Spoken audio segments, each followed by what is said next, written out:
आप भी कंफ्यूज है कि financial year 2025-26 relevant to the assessment 2026-27 के लिए आप इंडिया के रेजिडेंट है या नहीं? तो अगर आप एक इंडिविजुअल है तो ये वीडियो आपके लिए है। हमें रेजिडेंशियल स्टेटस जानना ही क्यों है? रेजिडेंशियल स्टेटस से ही पता चलता है कि आपकी कौन सी इनकम इंडिया के अंदर टैक्सेबल होगी। इस बेसिस पे आपको अपनी आईटीआर फाइल करनी है और अपने टैक्सेस पे करने हैं, और हर साल का रेजिडेंशियल स्टेटस अलग हो सकता है। हम इस वीडियो में आपके रेजिडेंशियल स्टेटस 2025-26 की बात करेंगे, जिसके लिए अभी आईटीआर फाइल की जा रही है। रेजिडेंशियल स्टेटस जानना इसलिए भी जरूरी होता है क्योंकि इससे आपको पता चलता है कि आपको कौन सी आईटीआर भरना एलिजिबल है या कौन सी आईटीआर आप नहीं भर सकते हो। So without any further delay let's start with the residential status of an individual. सबसे पहला, या तो आप इंडिया के अंदर रेजिडेंट हो गए या फिर आप इंडिया के लिए नॉन रेजिडेंट हो गए। रेजिडेंट या नॉन रेजिडेंट कैसे बनते हैं?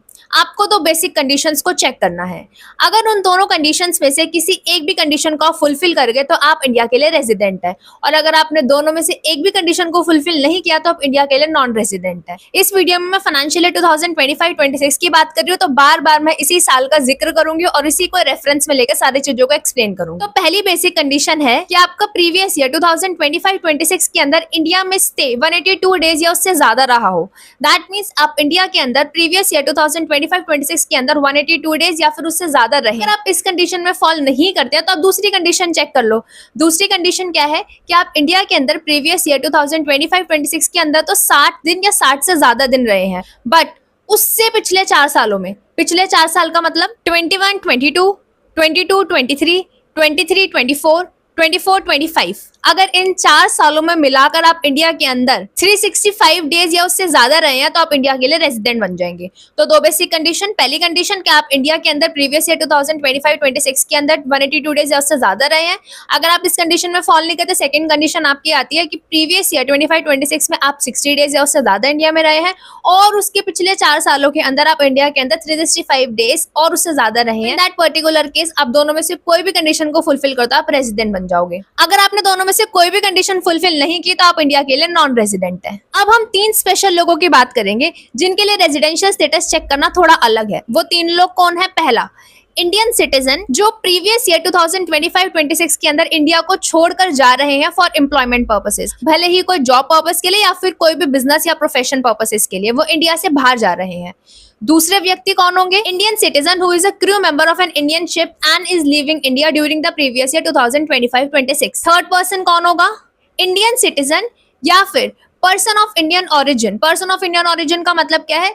जो इंसान खुद या फिर उसके पेरेंट्स या फिर उसके ग्रैंड पेरेंट्स अनडिवाइडेड इंडिया के अंदर बॉर्न हुए थे। तो इंडियन सिटीजन या फिर person of Indian origin India में रहने के लिए आया है, स्टे करने के लिए आया है ड्यूरिंग द प्रीवियस ईयर, और इंडियन सोर्सेज से जो उसकी इनकम जनरेट हो रही है वो 15 लाख रुपीस तक है। तो 3 लोगों की हमने बात की। इन 3 लोगों के लिए हमें अपना रेजिडेंशियल स्टेटस कैसे चेक करना है? इन लोगों के केसेस में हम सिर्फ फर्स्ट बेसिक कंडीशन को चेक करेंगे। अगर इन लोगों ने फर्स्ट बेसिक कंडीशन को फुलफिल कर लिया तो दैट मीन्स ये रेजिडेंट है। अगर फर्स्ट बेसिक कंडीशन को फुलफिल नहीं किया तो दैट मीन्स ये नॉन रेजिडेंट है। फर्स्ट बेसिक कंडीशन कौन सी है? Stay in India during the previous year 2025-26 for 182 days और मोर। दैट मीन्स अगर इन्होंने 182 डेज और मोर वाली कंडीशन को फुलफिल नहीं किया तो ये सीधा नॉन रेजिडेंट बन जाएंगे। अब बात करते हैं, आप रेजिडेंट तो बन गए, अब आप रेजिडेंट में भी रेजिडेंट एंड ऑर्डिनरी रेजिडेंट है या फिर resident and not ordinary resident है। अब ये क्या भला है? अगर आप रेजिडेंट है तो उसमें भी सरकार ने आपको 2 पार्ट्स में डिवाइड किया है। ऐसा रेजिडेंट जो कि हमेशा इंडिया का ही कहलाएगा, और ऐसा रेजिडेंट जो कभी कभी इंडिया का बन जाता है बट फिर कभी कभी किसी और देश का बन जाता है, उसको हम कहेंगे resident and not ordinary resident. और जो हमेशा इंडिया का रहता है उसको हम कहते हैं रेजिडेंट एंड ऑर्डिनरी रेजिडेंट। इसकी भी कुछ कंडीशंस है चेक करने के लिए। अगर आपको चेक करना है कि आप ROR है मतलब रेजिडेंट एंड ऑर्डिनरी रेजिडेंट है, या फिर आप RNOR है that mean resident and not ordinary resident, तो उसके लिए आपको 2 एडिशनल कंडीशंस को चेक करना होगा। अगर आप उन दोनों एडिशनल कंडीशंस को फुलफिल कर दोगे तो आप एक रेजिडेंट एंड ऑर्डिनरी रेजिडेंट है। अगर आपने दोनों में से एक भी एडिशनल कंडीशन को फुलफिल नहीं किया तो आप एक resident and not ordinary resident है। सो कंडीशंस क्या है जान लेते हैं। कंडीशन नंबर 1, आप पिछले 10 सालों में कम से कम 2 सालों में रेजिडेंट रहे हो। कौन से 10 साल? प्रीवियस ईयर 2025-26 को छोड़कर उसके पिछले 10 साल। कहां से स्टार्ट होंगे वो? 2015, 16, 16, 17, 17, 18, 18, 19, 19, 20, 20, 21, 21, 22, 22, 23, 23, 24, 24, 25। आपको इन 10 सालों में हर साल में इंडिविजुअली जाके चेक करना है कि आप इन 10 सालों में से किसी भी 2 साल में अगर आप इंडिया के रेजिडेंट रहे हैं तो दैट मीन्स आप आर एंड ओ आर बन सकते हैं, बट अगर सेकंड कंडीशन भी फुलफिल हो जाएगी। सो रेजिडेंशियल स्टेटस कैसे चेक करना है वो तो मैंने आपको बताया ही है कि बेसिक कंडीशन चेक करो, दोनों में से एक भी बेसिक कंडीशन पूरी होगी तो आप रेजिडेंट बन गए। अब एडिशनल कंडीशन में कंडीशन नंबर 2 को चेक करते हैं। आपका पिछले 7 सालों में मिलाकर इंडिया के अंदर स्टे 730 डेज और मोर है। कौन से 7 साल? 2025-26 को छोड़कर उसके पिछले 7 साल कहां से स्टार्ट होंगे? 2018-19, 19-20, 20-21, 21-22, 22-23, 23-24, 24-25। इन 7 सालों में अगर आप इंडिया के अंदर 730 डेज और मोर रहे हैं, तो अगर आपने इन दोनों कंडीशंस को फुलफिल कर दिया, दैट मीन्स अगर आप पिछले 10 सालों में से किन्हीं 2 सालों में रेजिडेंट है और पिछले 7 सालों में आप इंडिया के अंदर 730 डेज और मोर रहे हैं, तो आप क्या बन जाएंगे? R and O R, that mean resident and ordinary resident. अब हम बात करते हैं एक स्पेशल प्रोविजन की। प्रोविजन क्या कहता है? अगर आप इंडियन सिटीजन है या फिर पर्सन ऑफ इंडियन ओरिजिन है और आप इंडिया आए हैं विजिट करने के लिए और आपके इंडियन सोर्सेज से जो टोटल इनकम है वो 15 लाख से ज्यादा है, तो आप ना आर एंड एनओआर कहलाएंगे, मतलब resident and not ordinary resident कहलाएंगे अगर आप एक कंडीशन को फुलफिल कर दो। मतलब आपको वो जो 2 एडिशनल कंडीशंस है ना वो चेक नहीं करनी, आपको सिर्फ अभी जो मैं कंडीशन बता रही हूँ ना वो चेक करनी है। अगर आपने वो कंडीशन फुलफिल कर ली दैट मीन्स आप सीधा आर एनओआर बन जाएंगे, आपको आर ओ आर नहीं बनाया जाएगा। मतलब आप रेजिडेंट तो होंगे बट रेजिडेंट में भी आर एनओआर बनेंगे। कंडीशन क्या है? अगर आप इंडिया के अंदर प्रीवियस ईयर 2025-26 के अंदर 120 डेज रहे हैं कम से कम, एंड उसके पिछले 4 सालों में आप इंडिया के अंदर 365 डेज और मोर रहे हैं। अगर आपने ये दोनों कंडीशन को साइमल्टेनियसली पूरा कर दिया और आप एक इंडियन सिटीजन है या फिर पर्सन ऑफ इंडियन ओरिजिन है, इंडिया आए थे और आपके इंडियन सोर्सेज से इनकम 15 लाख से ज्यादा है, तो इन दैट पर्टिकुलर केस आप resident and not ordinary resident कहलाएंगे। अब हम बात करते हैं एक डीम्ड रेजिडेंट प्रोविजन की। मतलब हम आपको जबरदस्ती रेजिडेंट बना देंगे। कब?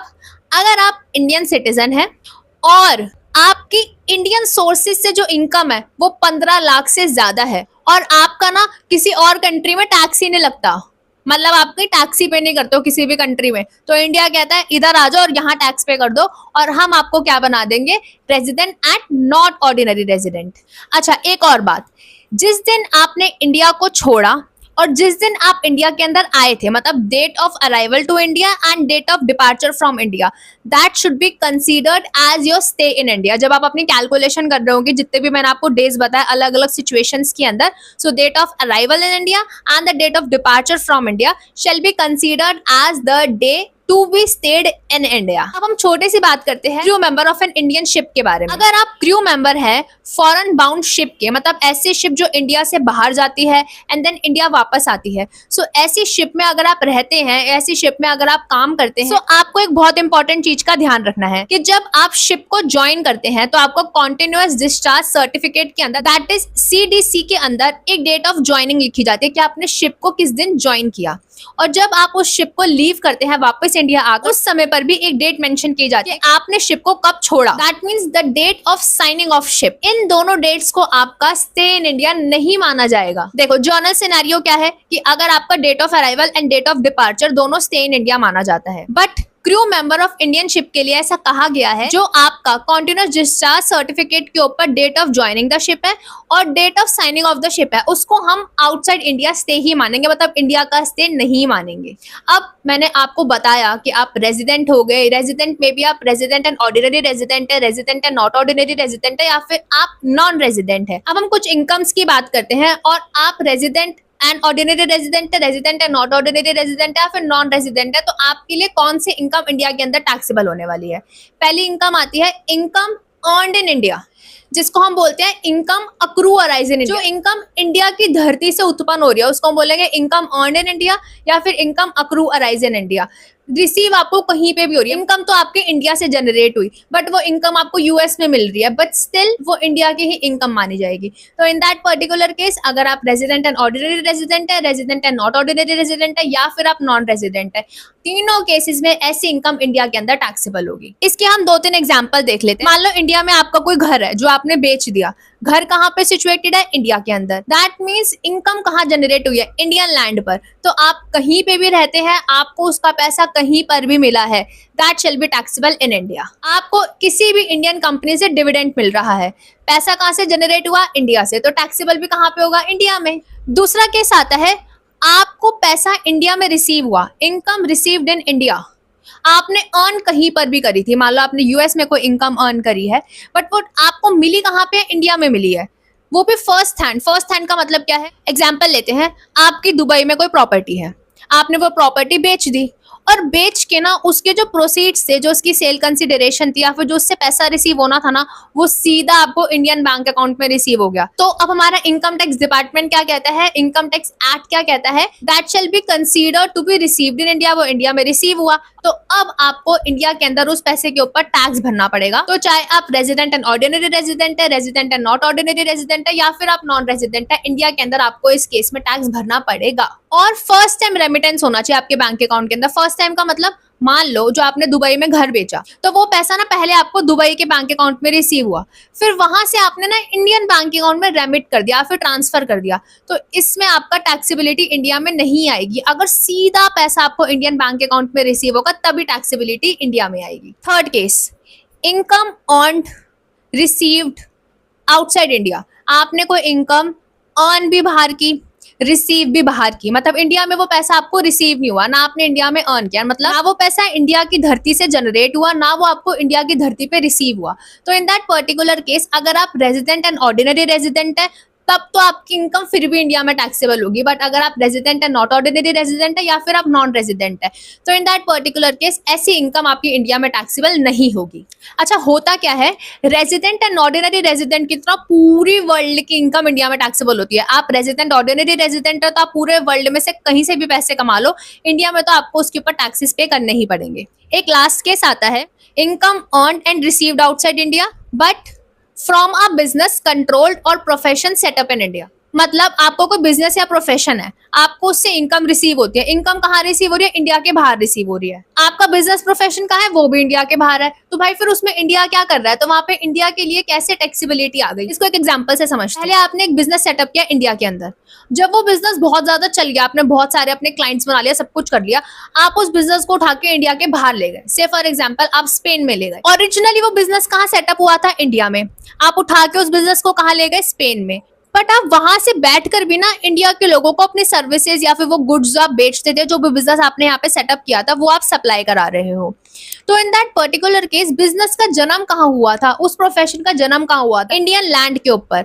अब आप बाद में उसको उठा के कहीं बाहर ले गए। ऐसा बिजनेस जो कि इंडिया से कंट्रोल हुआ था, या फिर ऐसा प्रोफेशन जो कि इंडिया के अंदर सेटअप हुआ था, इन दैट पर्टिकुलर केस भले ही आप उसको बाहर उठा के ले जाओ, आपका कुछ भी इंडिया के बाहर ही आप पैसा रिसीव करो, फिर इंडिया के बाहर ही आप अर्न कर रहे हो। बट अगर आप रेजिडेंट एंड ऑर्डिनरी रेजिडेंट है and resident and not ordinary resident है, तो इन दैट पर्टिकुलर केस वो पैसा आज भी इंडिया के अंदर ही टैक्सेबल होगा। बट अगर आप नॉन रेजिडेंट है तो कोई बात नहीं, फिर जाओ, फिर आपके लिए इसकी टैक्सेबिलिटी नहीं आएगी। एक बिल्कुल लास्ट पॉइंट आता है, past foreign income. Past foreign income का मतलब क्या है कि आपकी मान लो 2022-23 की ऐसी कोई इनकम थी जो आपने फॉरेन में अर्न की थी, और आप 25-26 के अंदर उसको इंडिया में लेके आए।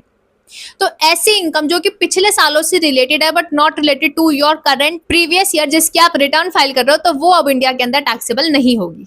भले ही आप रेजिडेंट है, रेजिडेंट एंड ऑर्डिनरी रेजिडेंट है, resident and not ordinary resident है, या फिर आप नॉन रेजिडेंट है। So this is all from my side for the residential status of an individual. I hope आपको वीडियो बहुत अच्छे से समझ आई होगी। मैंने कोशिश की है with the help of an examples आपको इसको एक्सप्लेन करने की। सो आने वाली वीडियोस में हम डिस्कस करने वाले हैं कि आपको कौन सी आईटीआर भरने के लिए आप एलिजिबल और कौन सी आईटीआर भरने के लिए आप एलिजिबल नहीं। तब तक के लिए इस वीडियो को आप बार बार देख के समझे कि रेजिडेंशियल स्टेटस किसी इंडिविजुअल का कैसे निकाला जाता है। इसको अपने फ्रेंड्स फैमिलीज के साथ जल्दी से शेयर करते ताकि उनको भी इन सब चीजों के बारे में पता चल सके और उनको रिटर्न फाइलिंग में हेल्प हो। अगर आपको वीडियो अच्छी लगी है तो कुछ ना कुछ कमेंट बॉक्स में जरूर डालना कि what do you like about this video, and आपका रेजिडेंशियल स्टेटस क्या है मुझे कमेंट बॉक्स में जरूर बताना। अगर आपको आईटीआर या फिर इनकम टैक्स से रिलेटेड कुछ भी जानकारी चाहिए, कुछ भी अगर आप मुझसे जानना चाहते हैं, मुझे इस ईमेल आईडी पे मेल कर सकते हैं with your complete query and your complete contact details. Channel को फटाफट से सब्सक्राइब कर लो, लाइक और शेयर कर लेना। तब तक के लिए बाय बाय, टेक केयर।